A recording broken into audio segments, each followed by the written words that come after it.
নীলবাগান হাজী আজমল আলী কলেজত উৎসৱমুখৰ নৱাগত আদৰণি সভা বিধায়ক সিৰাজউদ্দিন আজমলৰ উপস্থিতিত অনুষ্ঠিত হয় উজ্জ্বল অনুষ্ঠানত ছাত্ৰ-ছাত্ৰীসকলক সম্বৰ্ধনা আৰু পুৰস্কাৰে উৎসাহিত কৰা হয়। হুজাই জিলাৰ অন্তৰ্গত নীলবাগানস্থিত হাজী আজমল আলী কলেজত আজিৰ দিনটোত আছিল এক উৎসৱমুখৰ পৰিৱেশ। কলেজ পৰিচালনা সমিতিৰ উপসভাপতি আলাউদ্দিন আহমেদৰ সভাপতিত্বত অনুষ্ঠিত নৱাগত আদৰণি সভাত মুখ্য অতিথি হিচাপে উপস্থিত থাকে বিনাকান্দি সমষ্টিৰ বিধায়ক সিৰাজউদ্দিন আজমল। বিধায়ক আজমলে শিক্ষাৰ্থীসকলক অধ্যয়নত আগবঢ়াৰ আহ্বান জনাই অনুপ্ৰাণিত কৰে। অনুষ্ঠানত হুজাই জিলাৰ বিদ্যালয় পৰিদৰ্শক ৰঞ্জন কুমাৰ ডেকা আৰু নুৰুল হক উপস্থিত থাকি শিক্ষাৰ গুৰুত্বৰ ওপৰত বক্তব্য প্ৰদান কৰে। বিধায়ক সিৰাজউদ্দিন আজমলে শাৰীৰিকভাৱে সক্ষম নাছিম আহমেদক সম্বৰ্ধনা জনাই নগদ 10,000 আগবঢ়ায় আৰু 93% নম্বৰ লাভ কৰা আফৰিনা ফৌজিয়া আহমেদকো 10,000 পুৰস্কাৰ প্ৰদান কৰে। অনুষ্ঠানৰ অন্তিম ভাগত অনুষ্ঠিত বাৰে বৰণীয়া সাংস্কৃতিক অনুষ্ঠানত ছাত্ৰ-ছাত্ৰীসকলে উল্লাসেৰে কলেজৰ পৰিৱেশ উৎসৱত পৰিণত কৰে। শিক্ষা আৰু সংস্কৃতিৰ মেলবন্ধনত দীপ্ত নীলবাগান হাজী আজমল আলী কলেজ। খুব ভাল লাগিলে। ইনশাআল্লাহ মই ভাবো এই টাইপৰ প্ৰগ্ৰাম ৰেগুলাৰ হ'ব লাগে। All over Assam, all schools, all colleges should hold this kind of program, and I congratulate all the teachers and all the students of Assam. All the best, keep it up.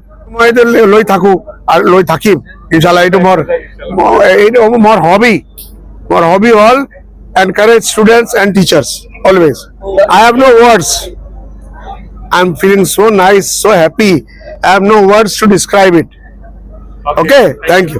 Nilbagan স্থিত হাজী আজমল আলী মহাবিদ্যালয়ত 21 সংখ্যক আদৰণি সভাৰ আয়োজন কৰিছিলো। যিসকল ছাত্ৰ-ছাত্ৰী ইয়াত নাম ভৰ্তি কৰিছে তেওঁলোকক আদৰণি জনোৱাৰ উদ্দেশ্যৰে আজি এই নৱাগত আদৰণি সভাখন আয়োজন কৰিছিলো।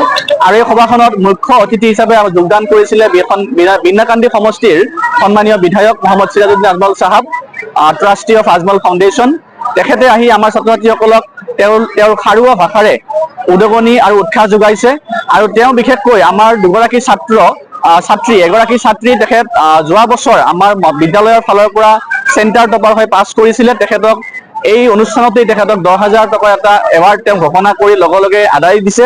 আৰু লগতে আমাৰ এগৰাকী বিশেষভাৱে সক্ষম ছাত্ৰ নছিম উদ্দিন BA ফাৰ্ষ্ট ছেমিষ্টাৰৰ, তেখেতক 10,500 টকাৰ এটা উদগনি বঁটা তেওঁ আগবঢ়াইছে।